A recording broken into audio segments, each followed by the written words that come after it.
Hey everybody, Mr. Wyatt here, and I want to go through a few problems from today's yearly review worksheet 4.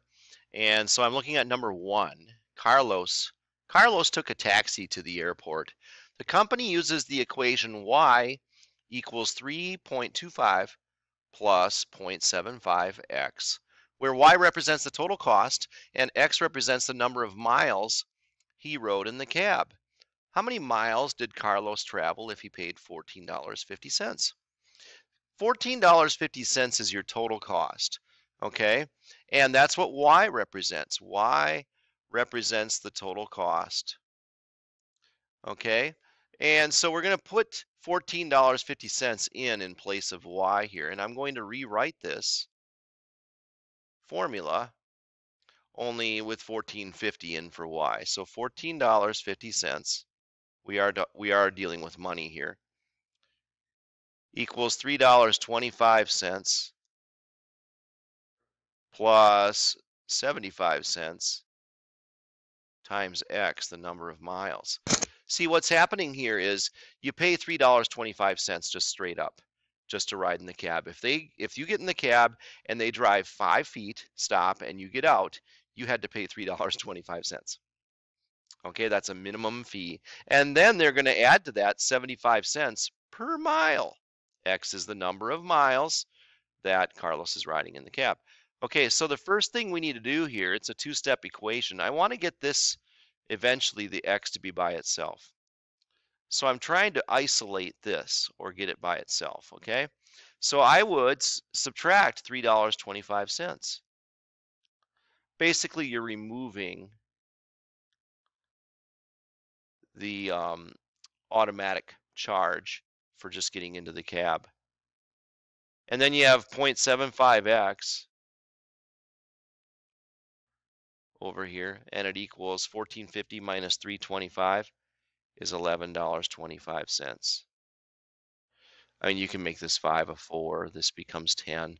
10 minus 5 is 5. 4 minus 2 is 2. 4 minus 3 is 1. And then we have the 1. So actually, it's $11.25 if you take away the $3.25 automatic payment that had to be paid up front. And now your last step would be to divide by 0.75. Divide by 0.75. This is definitely the type of problem where you would be allowed to use a calculator. So if you take 11.25 and divide by 0.75 and just see what you get, that'd be what? I better grab my calculator. It looks like it's going to be around 13 though. Let's see. 11.25 divided by 0.75. You can use a calculator. Ooh, it equals 15. Good thing I used my calculator. So I get 15. X equals 15. How many miles did Carlos travel if he paid $14.50? He traveled 15 miles. So he was charged $14.50 to get a ride 15 miles. That's not a bad deal. All right, let's look at number 5 now. Number 5, what is the surface area of this prism? You know, this type of problem probably takes longer than any other type of problem that you'll have to solve. From what we've learned this year. And surface area, that's like the total area of all of the different faces of this prism added together. Imagine it's a box. Basically, you're finding out the area of all the cardboard used to make that box. So what I notice here is I have 6 different faces, or sides, you could say. I'm going to call them faces. We have 6 of them. We have a square here in front and an identical square in the back. We have a rectangle on the bottom and an identical rectangle on the top, a rectangle on the right, and an identical rectangle on the left. In fact, all 4 of those rectangles wrapping around the lateral surface, they're all the same. They're all 3 units by 5 units, aren't they? If this is 3, this also is 3, right? So this is a 3 by 5 rectangle. The bottom is 3 by 5 units. The back side, which isn't really shown in here, I could kind of draw it in here so you can see where it is. Can you see that? It's not a very good color choice. But it's 3 by 5 as well. Everything's 3 by 5 except for these end caps. I can highlight these end caps here, like this end cap here is a square. It's 3 by 3. And the one on the opposite side is also 3 by 3, right? Yellow isn't showing up very well there, but you get the idea, right? So what I can do is I can organize it like this. I can say, you know what? I have 4 identical rectangles. And then I have 2 identical squares. Okay? Now those squares are 3 units by 3 units. So if you take 3 times 3, that's equal to 9. So this is 9. The backside's also 9. So then if you multiply by 2, you get 18 here. All right? Now the 4 rectangles, boy, I'm having troubles with this. It keeps popping boxes up on me. The rectangles are all 3 units by 5 units. So you can take 3 times 5. But once you find the area of one of those rectangles, then you got to multiply that by 4 to find all 4 of those rectangles together. Okay, so 3 times 5 is 15. So if you take 4 times 15, that'll give you the area of all 4 of these rectangles wrapping around the lateral surfaces. There's 2 of them. There's the bottom and there's the left also. 4 times 15 is 60. Okay? So now that you know that, you can add these together to get the total surface area of this prism. 60 plus 18 is 78 square units. Surface area. Area is always square units. So there you go, 78 square units. Just look at the figure, figure out how you can organize it to save yourself a little bit of work. Why find the area of every one of these separately? You know, 5 times 3 is 15, 5 times 3 is 15, the bottom 5 times 3 is 15, left 5 times 3 is 15, end cap 9, end cap 9. I mean, you can do that and then add all those together, but it'll give you the same result. So why not just make things a little quicker and organize it like this? All right, number 11. One container holds 3.8 liters of liquid. And another container holds 500 milliliters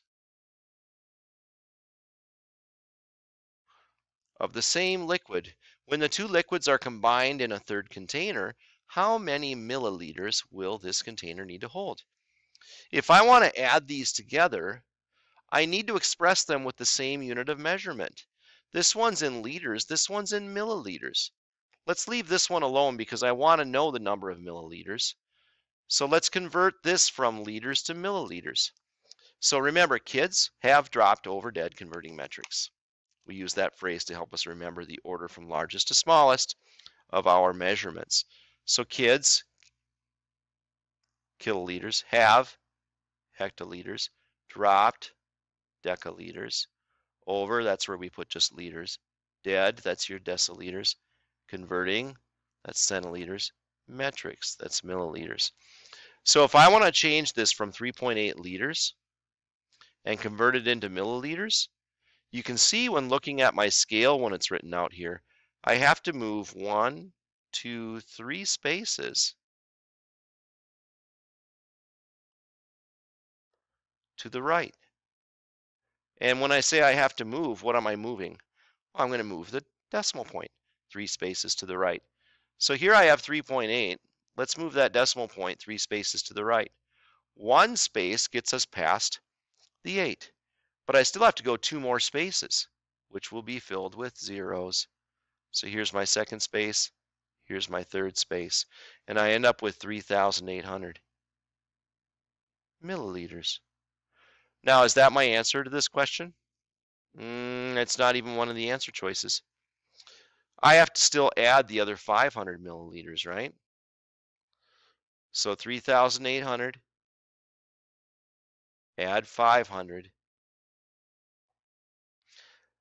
0, 0, 0.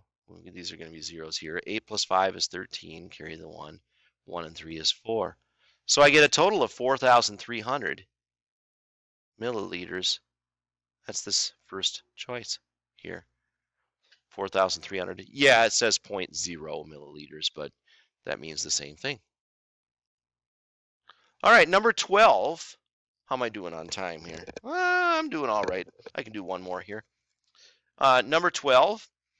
The football coach wants to purchase some rope from the hardware store in order to cut some jump ropes. If he wants to cut 18 jump ropes, each of them 6 feet long, how many yards of rope should he buy? If you go to the hardware store, sometimes you'll see big spools on the wall that have rope wound around them. And then you can pull out any length of rope that you want, and then there's a cutter that will cut it for you. And then you just pay by the foot. Or in this case, he's paying by the yard. So we want to know how many yards of rope he should buy. The first thing I noticed is he wants 18 jump ropes, and he wants each of them to be 6 feet long. So I'm going to multiply those together to find the total number of feet of rope that the football coach will need to purchase. So 18 jump ropes times 6 feet of rope per jump rope. And let's see what we get. 6 times 8 is 48. Carry the 4. 6 times 1 is 6. Add 4. That's 10. So he needs 108 feet of rope. But now if you look back at the question, it says how many yards of rope should he buy? Okay, so the hardware store must be selling it by the yard.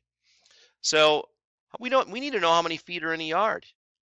1 yard is equal to 3 feet. That's a conversion you should just memorize, okay? There are 3 feet in 1 yard. So if you have 108 feet of rope that he needs, if you divide that by 3 feet, see how many times 3 feet goes into that?